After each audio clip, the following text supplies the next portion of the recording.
Hello students, कैसे हैं आप सभी लोग। मेरा नाम है जयदीप आमेटा और आज हम बात करने वाले हैं एसी के कुछ क्वेश्चंस की। पहला क्वेश्चन जो लास्ट वीडियो में हम बात कर रहे थे और एक अब्रप्ट एंडिंग हो गई थी वहां पे, वो क्वेश्चन आपके सामने है। आपको एक सीरीज सर्किट दे रखा था, उसमें दो पार्ट से एक बॉक्स पी था, दूसरा कॉइल क्यू था। बॉक्स पी में आपको बोला गया था कि एक कैपेसिटर है और दूसरा एक रेजिस्टेंस है 1 माइक्रोफेरेड 32 ओम्स का बॉक्स पी। दूसरा कॉइल क्यू में एक इंडक्टेंस है और दूसरा एक रेजिस्टेंस है। ये सारी चीजें आपको गिवन थी। एक वेरिएबल फ्रीक्वेंसी की एसी सोर्स यहाँ पे लगा रखा है, जिसका पीक जो वोल्टेज है वो 10 वोल्ट्स दे रखा था। आपको आपको बोला गया था कि फ्रीक्वेंसी से adjust such that current is maximum in P and Q. तो आपसे पूछा गया कि बताइए दोनों का इम्पिडेंस कितने हैं, पी बॉक्स पी का और कॉइल क्यू का, और दूसरा दोनों के अक्रॉस पोटेंशियल डिफरेंस कितना कितना आ रहा है। ये आपका क्वेश्चन था। तो चलिए देखते हैं क्वेश्चन सॉल्व करने का जो अप्रोच होगी वो कहाँ से होगी। भाई हमें पता है कि z निकालना है, तो z के लिए हमें xc चाहिए, r तो पता है, और इधर xl चाहिए, इसका r तो पता है। xc और xl निकालने के लिए हमको चाहिए ओमेगा। ओमेगा अगर मिल गया तो z आप दोनों के कैलकुलेट आराम से कर सकते हैं, कोई खास बात नहीं है। अच्छा, ओमेगा कहाँ से आएगा बताइए, ओमेगा कैसे देखें। इसने बोला वेरिएबल फ्रीक्वेंसी, और हमें ओमेगा यहाँ पे देखना पड़ेगा। तो ओमेगा के लिए आपको स्टेटमेंट दे रखा है frequency adjusted so that current is maximum in P and Q. Current is maximum कब होता है? करंट मैक्सिमम जब रेजोनेंस कंडीशन होती है। कब होता है मैक्सिमम करंट? जब रेजोनेंस कंडीशन हो। रेजोनेंस में हमने पता है कि अप्लाइड फ्रीक्वेंसी जो एसी की फ्रीक्वेंसी होती है, वो फ्रीक्वेंसी इस सर्किट की नेचुरल फ्रीक्वेंसी से मैच करती है ना। और सर्किट की नेचुरल फ्रीक्वेंसी हमें पता है ये हो जाएगी 1/√LC। हम ऑलरेडी एलसी सर्किट में बात कर चुके हैं। तो ये आपकी होगी फ्रीक्वेंसी। एल और सी हमें पता है, सी 1 माइक्रोफेरेड दे रखा है, एल 4.9 मिली हेनरी दे रखा है। यहां से आप ओमेगा कैलकुलेट करेंगे, देन एक्सएल और एक्ससी फाइंड करेंगे। एक्सएल और एक्ससी कैलकुलेट करके जेड और आपको मिल जाएगा पी और क्यू का। ये तो क्लियर है, कोई इसमें खास बात नहीं है। अब जो सेकंड क्वेश्चन अपने पास आता है वो आता है potential drop across P and Q. ये कैसे निकाला जाएगा? पोटेंशियल ड्रॉप निकालने के लिए हमें पता है कि हमें करंट चाहिए। अगर मुझे करंट मिल गई कि यहाँ जो करंट जा रही है आई, और यहाँ का जेड भी मुझे पता है जेड पी है, यहाँ का जेड पता है जेड क्यू है, तो आई से मल्टीप्लाई कर दूंगा दोनों को, तो मुझे पोटेंशियल ड्रॉप भी यहाँ पे मिल जाएंगे। कोई खास बात नहीं। पर आई कैसे निकाला जाए बताओ, आई कैसे कैलकुलेट करें?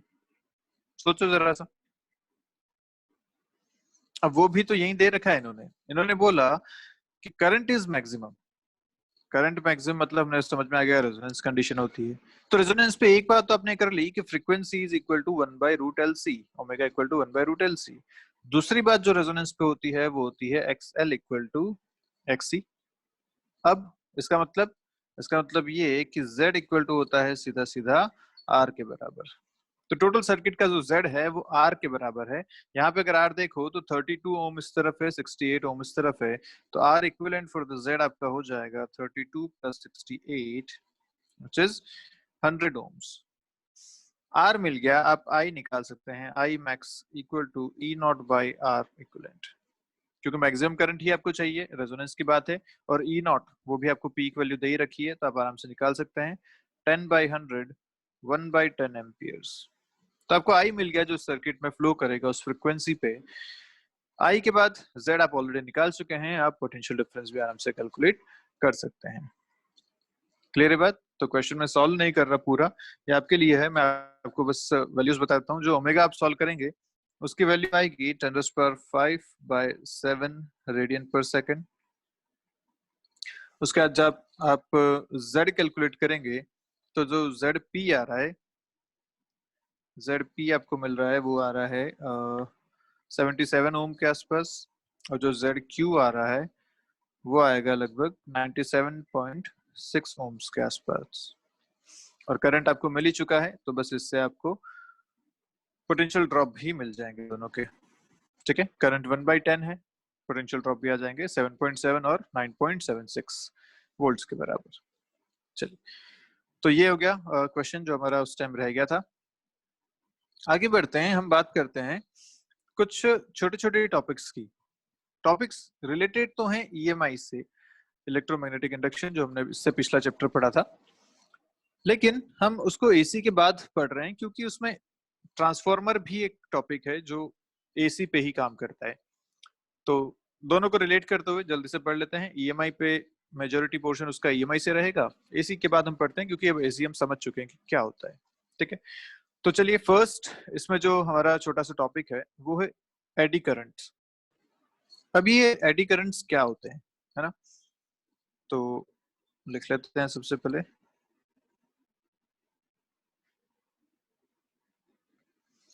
एडी करंट क्या है, तो हम बोल सकते हैं भैया कि जब एक बल्क मेटालिक पीस यहाँ रखा हुआ हो, एक बड़ा मेटल का पीस है ऐसा यहाँ पे रखा हुआ है, तो इस मेटल के पीस में जब मैग्नेटिक फ्लक्स यहाँ से चेंज होगा या मैग्नेटिक फील्ड इससे पास होने वाला चेंज होगा, या फिर ये एक मैग्नेटिक फील्ड में मोशन कर रहा है, वही सारी बातें जो ईएमआई में आपने करी थी, तो इस मेटालिक पीस के अंदर कुछ करंट जनरेट हो जाते हैं। इस तरीके से कुछ करंट के लूप जनरेट हो जाते हैं। ऐसा हो सकता है अलग अलग डायरेक्शन में, हो सकता है सेम डायरेक्शन में हो। इस डायरेक्शन में ऐसे करंट के लूप जनरेट हो जाते हैं। ये क्यों होते हैं? क्योंकि भाई हमें पता है कि पूरा मेटालिक सरफेस है, उसमें रेजिस्टेंस तो है ही। अब ये रेजिस्टेंस की वजह से हमें ये भी पता है कि मोशनल ईएमएफ जनरेट होता है जब मैग्नेटिक फ्लक्स यहाँ से चेंज होता है। तो सोचो कि ये पीस जो है वो पूरा पूरा अगर मैग्नेटिक फील्ड में मूव कर रहा है, लेट्स से यहाँ पे एक मैग्नेटिक फील्ड है ऐसा, ये इस मैग्नेटिक फील्ड में मूव कर रहा है, तो हमें पता है कि इसमें मोशनल ईएमएफ जनरेट होगा। और मोशनल ईएमएफ कैसा जनरेट होगा, तो आप कोई भी एक स्ट्रिप मान लीजिए, उस स्ट्रिप को जब मूव करेंगे तो मोशनल ईएमएफ यहाँ पे आएगा। हमें पता है बीवीएल के बराबर आता था।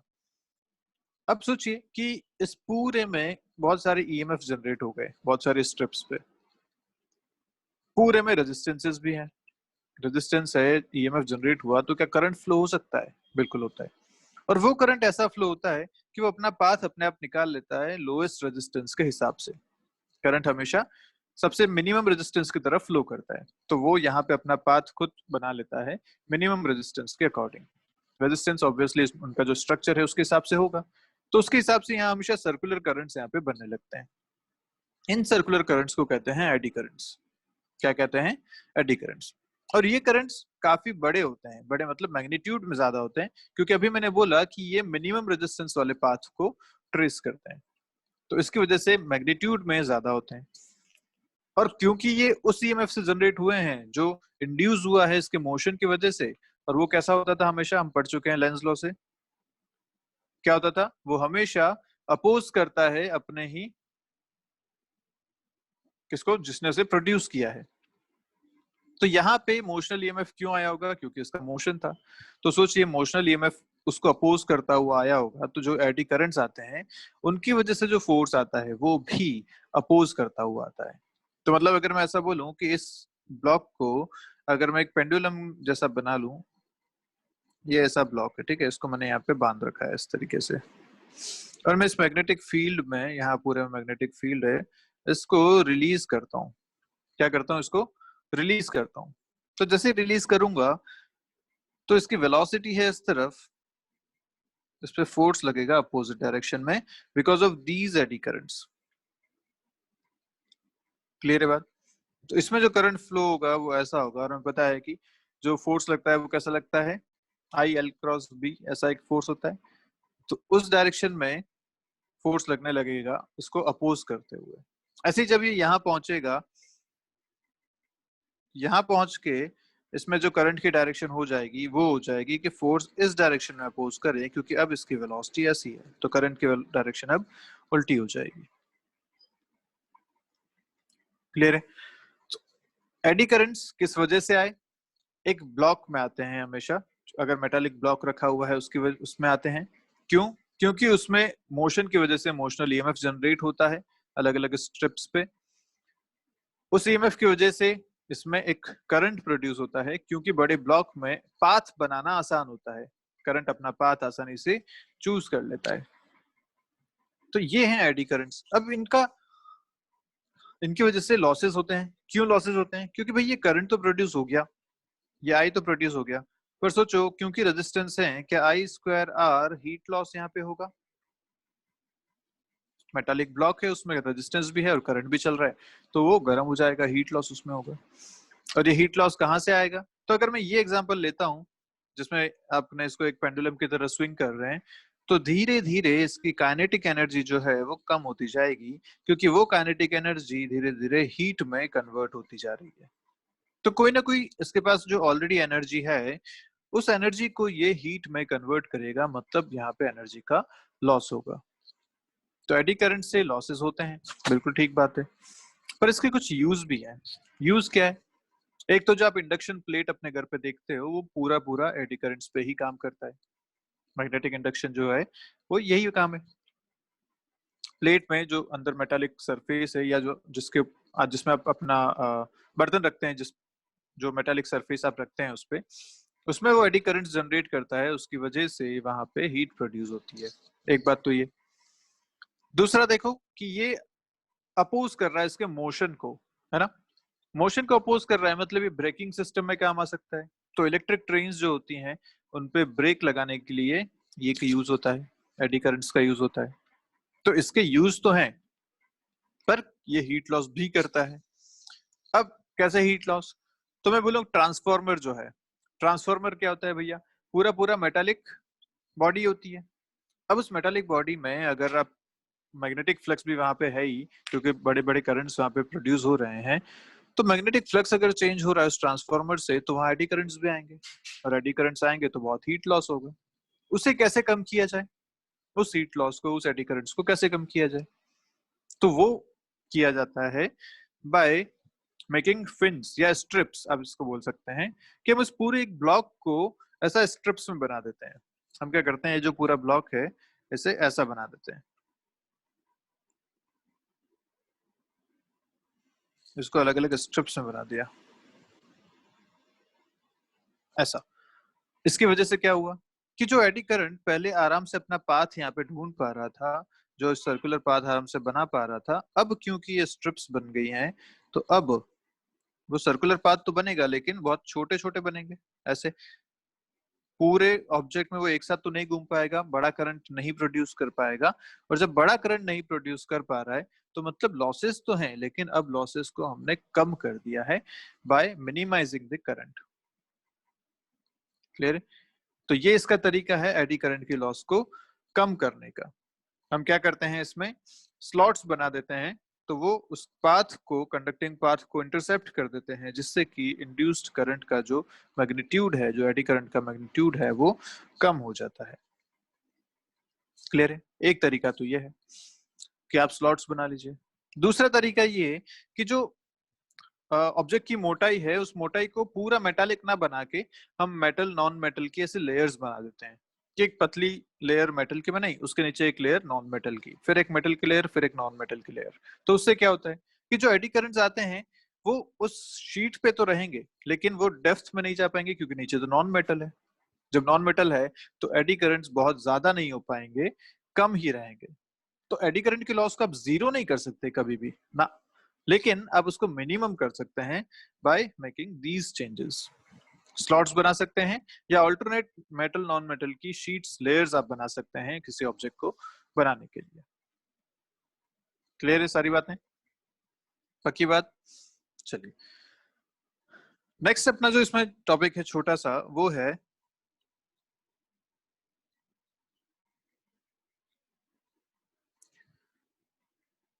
Back EMF of Motors. Back EMF क्या होता है?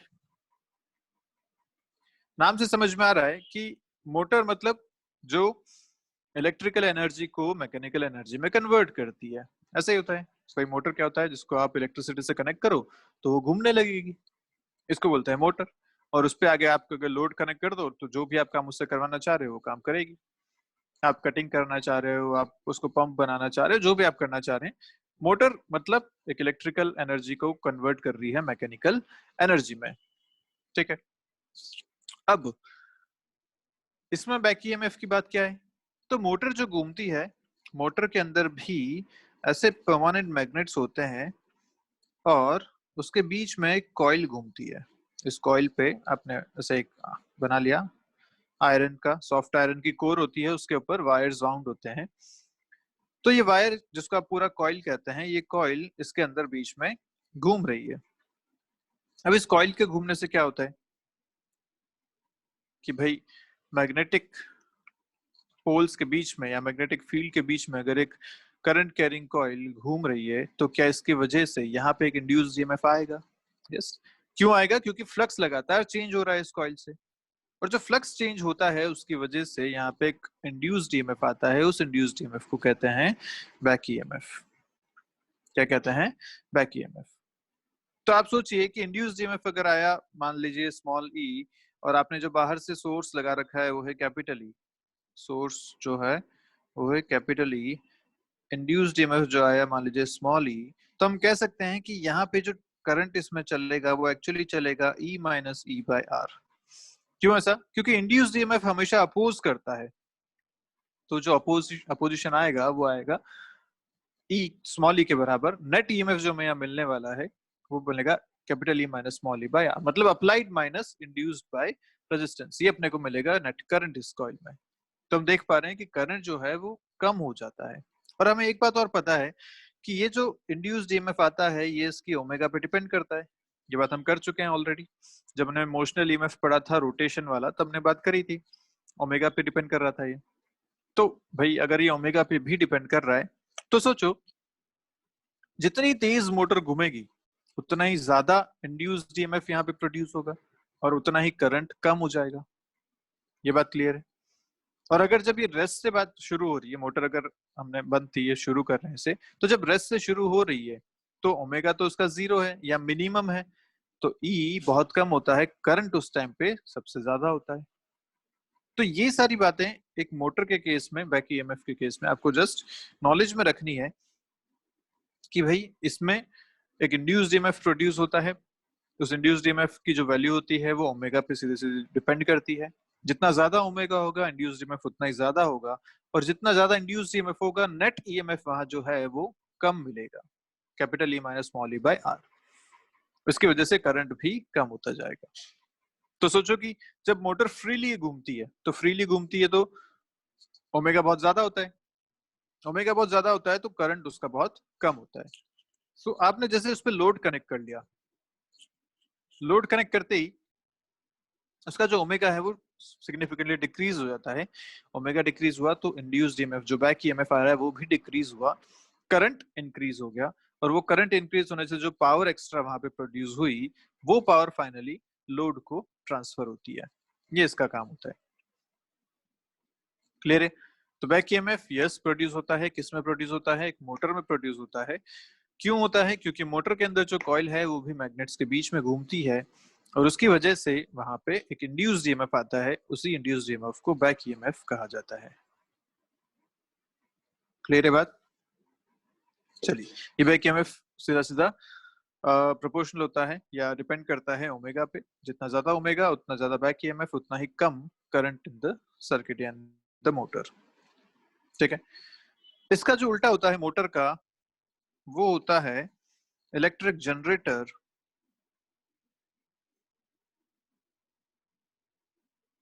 या जिसे डायनेमो भी कहते हैं। ठीक, अभी इलेक्ट्रिक जनरेटर या डायनेमो क्या है हम ऑलरेडी पढ़ चुके हैं इस बात को। हमने बोला था कि अगर ऊपर जो आपने पढ़ा था ये कॉइल तो थी करंट कैरिंग कॉइल, इसमें ऑलरेडी करंट था बाहर के सोर्स की वजह से। अब अगर मैं एक कॉइल बनाऊं और उस कॉइल को परमानेंट मैग्नेट्स के बीच में घुमाऊं by giving some mechanical energy, इसको मैं रोटेट कर रहा हूं कोई एनर्जी देके, मैकेनिकल एनर्जी देके, तो क्या होगा? ये घूमेगा, घूमने से इससे जो फ्लक्स पास हो रहा है वो चेंज होगा, और फ्लक्स जो चेंज हो रहा है उसकी वजह से इसमें एक इंड्यूस्ड ईएमएफ आएगा, एक इंड्यूस्ड करंट यहाँ पे प्रोड्यूस होगा। तो यहाँ पे डिफरेंस क्या है? यहाँ पे डिफरेंस ये है कि आप बाहर से इसको इलेक्ट्रिकल एनर्जी नहीं दे रहे, आप यहाँ पे मैकेनिकल एनर्जी इसको दे रहे हैं, और वो मैकेनिकल एनर्जी इस इंड्यूस्ड ईएमएफ की वजह से इलेक्ट्रिकल एनर्जी में कन्वर्ट हो रही है। ठीक है, तो मोटर का काम था उल्टा, मोटर में इलेक्ट्रिकल से मैकेनिकल कन्वर्ट होती थी, जनरेटर में या डायनेमो में मैकेनिकल से, सॉरी वापस बोलता हूँ, मोटर में इलेक्ट्रिकल से मैकेनिकल में कन्वर्ट होता था। आप एनर्जी देते हो इलेक्ट्रिकल, उससे आपको वर्क मिलता है मैकेनिकल। जबकि इलेक्ट्रिक जनरेटर में आप मैकेनिकल वर्क इनपुट करते हो और उससे आपको इलेक्ट्रिकल आउटपुट बाहर मिलता है, आपको करंट प्रोड्यूस वहां पे मिलती है। ठीक है, अब इसमें भी ईएमआई वाला ही कॉन्सेप्ट है। क्या कॉन्सेप्ट है कि भैया आप अगर मैग्नेट्स के बीच में एक कॉइल को घुमाएंगे तो यहाँ पे क्योंकि फ्लक्स चेंज हो रहा है, फ्लक्स चेंज होने की वजह से एक इंड्यूस्ड ईएमएफ आएगा और वो इंड्यूस्ड ईएमएफ यहाँ पे एक करंट को भी प्रोड्यूस करेगा। और ये बात हम ऑलरेडी कर चुके हैं, हमारा एसी जनरेशन में हमने फर्स्ट बात यही करी थी, है ना। कितना लिखा था आपने, यहाँ पे फ्लक्स लिखा था ओमेगा टी से रिलेट करके। एक बार आप चाहें तो फिर से लिख सकते हैं। इसमें मान लीजिए n नंबर ऑफ टर्न्स हैं, इसका a एरिया है और यहाँ जो मैग्नेटिक फील्ड आ रहा है वो मैग्नेटिक फील्ड b है। तो बोल सकता हूँ कि इससे जो फ्लक्स पास हो रहा है वो होगा NBA cos omega T. Flux होता है b dot A, remember dot A. तो यहाँ पे b की जो डायरेक्शन और एरिया की जो डायरेक्शन है वो क्योंकि ये घूम रहा है तो लगातार चेंज होगी, तो किसी भी टाइम t पे इसका एंगल होगा ओमेगा टी। डॉट प्रोडक्ट है cos ओमेगा टी, हमारे पास यहाँ से आ गया फाई। हम बोल सकते हैं इंड्यूस्ड ईएमएफ जो आता है वो आता है minus D phi by D T, Faraday's law हम बोल चुके हैं। डिफ्रेंशिएट करेंगे, cos का होता है माइनस साइन, माइनस माइनस हो जाएगा प्लस, ये हो जाएगा एन बी ए ओमेगा साइन ओमेगा टी। क्या इसी को आपने बोला था ई नॉट साइन ओमेगा टी। ये आपका आया था इंड्यूस्ड ईएमएफ, जहां पे ई नॉट की वैल्यू आपने लिखी थी एन बी ए ओमेगा। क्लियर? तो ये आपको मिला था एक साइनसोइडल एसी। हम जानते हैं एसी जनरेशन हमने ऐसे ही पढ़ा था। तो ये भी एक ईएमआई का ही, इलेक्ट्रोमैग्नेटिक इंडक्शन का ही एक एप्लीकेशन है, आप इसको कह सकते हैं। जो फोर्थ एप्लीकेशन है वो है ट्रांसफार्मर। इस पे क्वेश्चंस बनते हैं कई बार। तो ट्रांसफार्मर क्या है कि भाई पहली बात तो ये एसी के लिए ही काम करता है, डीसी के लिए काम नहीं करता। क्यों, उसके बारे में आगे बात कर लेंगे अभी। दूसरी बात ये, ट्रांसफार्मर का जो काम है वो है वोल्टेज को या तो बढ़ाना या कम करना। जो इनपुट वोल्टेज आया, जो सप्लाई वोल्टेज आया, उसे या तो ये बढ़ा देता है या कम कर देता है। तो कैसे ये करता है उस बारे में बात करते हैं। पर इसका यूज क्या है, तो भाई गली मोहल्लों में आपके हर गली में एक एक ट्रांसफार्मर लगा हुआ है, आप चल के देख सकते हैं बाहर। जो सप्लाई आपके पास आती है, इलेक्ट्रिक सप्लाई जो आपके पास आती है वो आती है बहुत हाई वोल्टेज की, 11 केवी या 22 केवी वोल्टेज, ऐसा आपको सप्लाई आती है बाहर से। आपके घर में जो सप्लाई आती है वो आती है 220 वोल्ट्स की। तो ये जो वोल्टेज का डिफरेंस आया 11 केवी मतलब 11,000 वोल्ट से 220 वोल्ट तक, ये डिफरेंस कैसे प्रोड्यूस हुआ, ये किसने किया, तो ये किया ट्रांसफार्मर ने। तो ट्रांसफार्मर का काम यही होता है, जो सप्लाई आ रही है हाई वोल्टेज की उसे कन्वर्ट कर देता है लो वोल्टेज के सप्लाई में, ताकि आपके घर के इंस्ट्रूमेंट्स आराम से चल सकें। अच्छा, तो सप्लाई हाई वोल्टेज पे क्यों करते हैं वो आगे से, ताकि लॉसेस कम हो। क्योंकि भाई इतने लंबे लंबे वायर्स यहाँ पे लगे हुए हैं, इतने लंबे वायर्स में अगर रेजिस्टेंस है तो बहुत बड़े बड़े रेजिस्टेंस होंगे लेंथ के हिसाब से, और अगर बहुत बड़े रेजिस्टेंस हैं तो उसमें लॉसेस को मिनिमम करने के लिए, ताकि एनर्जी लॉस कम से कम हो, उसके लिए हाई पोटेंशियल पे, हाई वोल्टेज पे ये सप्लाई की जाती है। तो आपने देखा ग्रिड स्टेशन होते हैं, ग्रिड स्टेशन से सप्लाई हमारे ट्रांसफार्मर तक आती है, ट्रांसफार्मर से फिर हमारे घर तक आती है। ठीक है, तो ट्रांसफार्मर का काम क्या है, वोल्टेज को कम या ज्यादा करना। ओके, अब वोल्टेज कम या ज्यादा कैसे करता है ये, तो सीधा सा हिसाब है। एक कॉइल बनी हुई होती है इस तरीके की, ऐसी एक कॉइल बनी हुई है। ठीक है, ये सॉलिड पार्ट है। इस कॉइल या इसको आप बोल दीजिए कि इसका स्ट्रक्चर जो है वो बना हुआ है, इसमें ये तो कहलाती है पूरी आयरन कोर। यहाँ पे इस तरीके से सर्किट, एक कॉइल ऐसे वाउंड होती है यहाँ पे ऐसी, और दूसरी कॉइल वाउंड होती है इस तरफ इस तरीके से, ठीक है। अब ये दो कॉइल्स जो कहलाती हैं, एक होती है प्राइमरी, दूसरी होती है सेकेंडरी। प्राइमरी कॉइल किसे कहते हैं? जो सोर्स से कनेक्टेड हो, जिधर सोर्स लगेगा उसे कहते हैं प्राइमरी कॉइल। जिधर लोड लगता है उधर कहते हैं सेकेंडरी कॉइल, ठीक है। तो अगर मैं आपके घर के बाहर के ट्रांसफार्मर की बात करूं, तो उसमें जो सप्लाई बाहर से आ रही है, जो सब स्टेशन से सप्लाई आ रही है, वो है सोर्स। जो सप्लाई आपके घर में वापस आ रही है वो है लोड। तो सेकेंडरी कॉइल होगी जो आपके घर की तरफ कनेक्ट कर रही है, प्राइमरी कॉइल होगी जो सब स्टेशन से आने वाली बिजली को यहाँ पे कनेक्ट कर रही है, ठीक है। अब ये दो कॉइल्स अपने पास इसमें है, primary coil, secondary coil, source और लोड के करस्पॉन्डिंग। इसमें जो नंबर ऑफ टर्न्स होते हैं उसको कहते हैं एनपी, और इधर हो जाएगा NS, P for primary, S for secondary. Number of turns हो गई ये, ठीक। अब होता क्या है कि भाई जब करंट इससे पास हो रहा है, पहली बात तो एसी करंट है, एसी करंट लगातार फ्लक्चुएट करता है, लगातार अपनी डायरेक्शन को चेंज करता है, मैग्नीट्यूड में चेंज होता है, तो उसकी वजह से यहाँ पे फ्लक्स भी वेरी करेगा। इस कॉइल से पास होने वाला फ्लक्स भी वेरी करेगा। जब फ्लक्स वेरी करेगा तो इस आयरन कोर में जो फ्लक्स है, क्योंकि हमें पता है magnetic field lines close loops होते हैं, तो ये जो क्लोज लूप बनेगी लाइंस का, वो ऐसा लूप बनेगा। इस कोर में पूरे में मैग्नेटिक फील्ड लाइंस चलेंगी, और जब मैग्नेटिक फील्ड लाइंस इस पूरे लूप में चलेंगी, इस पूरे कोर में चलेंगी, तो क्या वो सेकेंडरी कॉइल से भी पास होंगी? यस। इसकी वजह से क्या सेकेंडरी कॉइल में भी फ्लक्स चेंज होगा?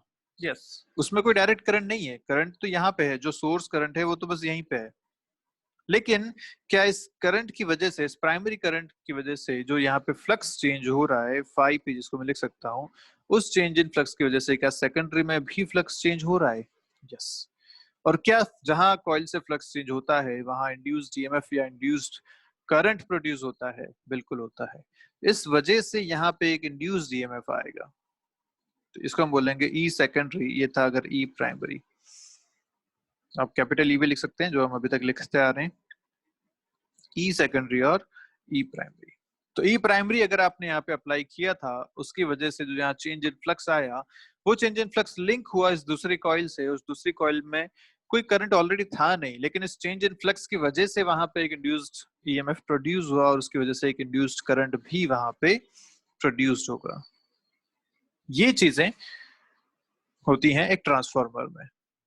एक कॉइल का फ्लक्स जो चेंज हो रहा है वो लिंक होता है विथ सेकंड कॉइल। लिंक किस वजह से हो रहा है? इस आयरन कोर की वजह से हो रहा है, और उसकी वजह से दूसरे में भी एक इंड्यूस्ड ईएमएफ और इंड्यूस्ड करंट प्रोड्यूस होता है, ठीक है। अब हमें ये बात तो पता है कि भाई अगर ये क्लोज लूप बन रही है मैग्नेटिक फील्ड लाइंस की, तो जो फ्लक्स पास हो रहा है वो भी सेम होना चाहिए। तो इधर एक कॉइल से जितना, एक टर्न से जितना फ्लक्स पास हुआ, उतना ही फ्लक्स उधर दूसरे टर्न से पास होना चाहिए। तो मैं लिख सकता हूं flux passing through each turn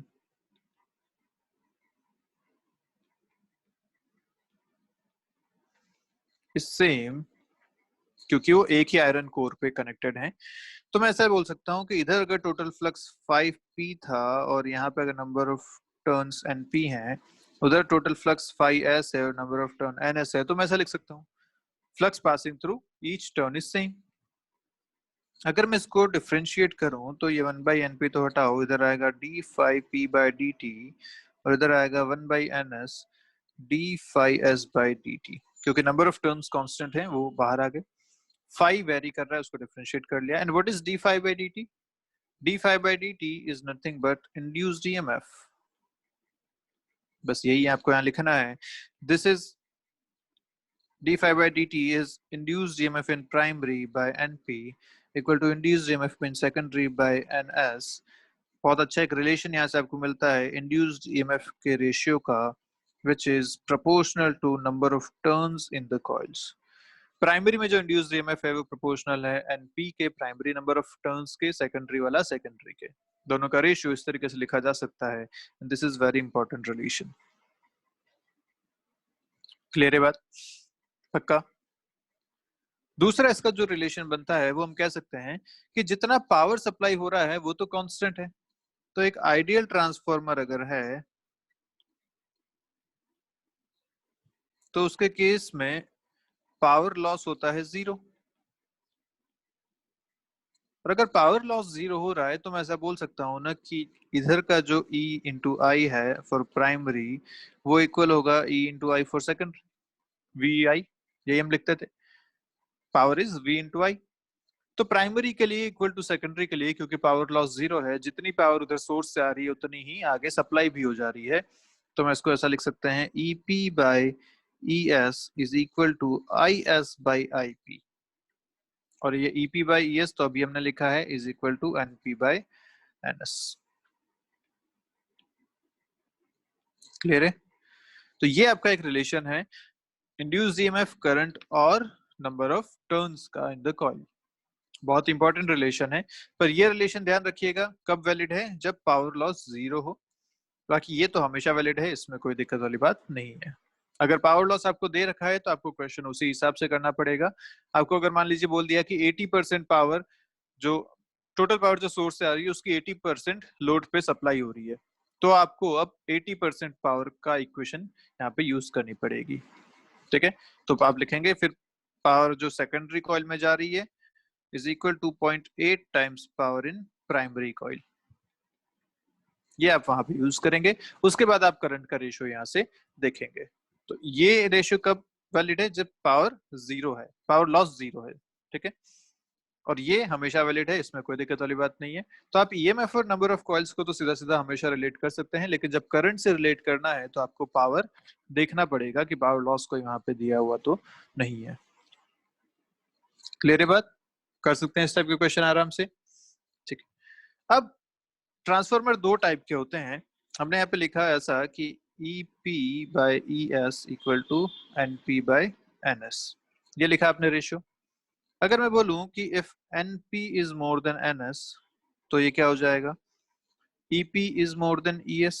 मतलब प्राइमरी में जो वोल्टेज है वो ज्यादा है सेकेंडरी के वोल्टेज से, तो इसको बोलते हैं स्टेप डाउन ट्रांसफार्मर। क्या बोलते हैं? Step down transformer. क्यों? क्योंकि प्राइमरी में वोल्टेज ज्यादा है सेकेंडरी में कम है, तो आपके घर के बाहर जो लगा होता है वो लगा होता है स्टेप डाउन ट्रांसफार्मर, क्योंकि वहां सप्लाई आ रही है 11,000 वोल्ट की और आपके घर में आती है 220 वोल्ट की। उसने उस वोल्टेज को कम कर दिया, 11,000 से 220 पे ले आया। स्टेप डाउन ट्रांसफार्मर आपके घर के बाहर लगा हुआ है। स्टेप अप ट्रांसफार्मर अगर होगा तो उसमें नंबर ऑफ सेकेंडरी टर्न्स ज्यादा होंगे, इसकी वजह से सेकेंडरी EMF ज्यादा होगा प्राइमरी से, और अगर सेकेंडरी EMF ज्यादा है तो इसे कहते हैं स्टेप अप ट्रांसफार्मर। ठीक है, चलिए, तो ये सारी बातें अपने पास हो गई। दूसरी बात ये कि जो ट्रांसफार्मर है वो अगर EMF को या पोटेंशियल डिफरेंस को इंक्रीज करता है तो करंट डिक्रीज होगा ऑब्वियसली, क्योंकि पावर भाई कांस्टेंट है। आइडियल ट्रांसफार्मर के केस में अगर बात करें तो पावर कांस्टेंट है, तो एक ही चीज इंक्रीज होगी। अगर एक इंक्रीज होती तो दूसरी डिक्रीज होनी ही है। अगर EMF इंक्रीज हुआ है तो करंट डिक्रीज होगी, और अगर करंट इंक्रीज हुआ है तो EMF डिक्रीज होगा। दोनों एक साथ इंक्रीज या डिक्रीज नहीं हो सकते ट्रांसफार्मर की वजह से। क्लियर है ये बात? ठीक है, ट्रांसफार्मर में भी हमेशा पावर लॉस होता ही है, जीरो पावर लॉस कभी नहीं कर सकते, हमेशा पावर लॉस होगा। किस किस वजह से हो सकता है? फ्लक्स लीकेज की वजह से। भाई जो आप आयरन कोर में फ्लक्स लिंक कर रहे हो सकता है पूरा फ्लक्स लिंक ही ना हो रहा हो, फ्लक्स जो है वहां पे लीक कर रहा हो, उसकी वजह से लॉस हो सकता है। हिस्टेरिसिस की वजह से हो सकता है, एडी करंट की वजह से हो सकता है, हमिंग की वजह से हो सकता है, और हीटिंग ऑफ कॉइल्स की वजह से हो सकता है। तो पावर लॉस हमेशा होता है ट्रांसफार्मर में भी, 100% नहीं होता कुछ भी। पर आइडियल ट्रांसफार्मर अगर आपको बोल दिया जाए तो आप पावर इक्वल करके वहां पे अपना काम कर सकते हैं। ठीक है बात? चलिए, तो आज का अपना टॉपिक यहीं तक था। अपन ने ये सारी बातें कर ली। ट्रांसफार्मर में भी जो क्वेश्चन बनते हैं वो बिल्कुल बेसिक क्वेश्चन इसी टाइप के बनते हैं। पावर आपको अगर इक्वल नहीं दे रखी हो तो आप ये इस टाइप के रिलेशन यूज करेंगे। मान लीजिए आपको बोला कि 20% जो है पावर लॉस है, तो पावर लॉस का 20% आपने क्या कर लिया, जो सोर्स पे या सेकेंडरी पे जो पावर आई वो 0.8 टाइम्स प्राइमरी की पावर थी, और यहां से आप अब करंट के अपना रेशियो निकाल सकते हैं। ये रिलेशन हमेशा वैलिड है, ये यूज करेंगे, और जो पावर का रिलेशन दे रखा है वो ऐसे यूज करेंगे। क्लियर है बात? चलिए, तो ठीक है, आज का वीडियो खत्म करते हैं। इसके साथ अपना ईएमआई और एसी दोनों ही खत्म हो जाते हैं। नेक्स्ट वीडियो में हम बात करेंगे इलेक्ट्रोमैग्नेटिक वेव्स के बारे में। देखेंगे कि क्या होती हैं इलेक्ट्रोमैग्नेटिक वेव्स, कैसे प्रोड्यूस होती हैं, और उनके क्या क्या प्रॉपर्टीज रहती हैं। ठीक है, तो चलिए मिलते हैं नेक्स्ट क्लास में। तब तक के लिए बाय बाय। अगर कोई डाउट है आपको इन पूरे चैप्टर्स में तो आप मुझसे पूछ सकते हैं। मिलते हैं नेक्स्ट क्लास में, तब तक के लिए बाय बाय। पढ़ते रहिए, कोई डाउट है तो पूछेगा जरूर।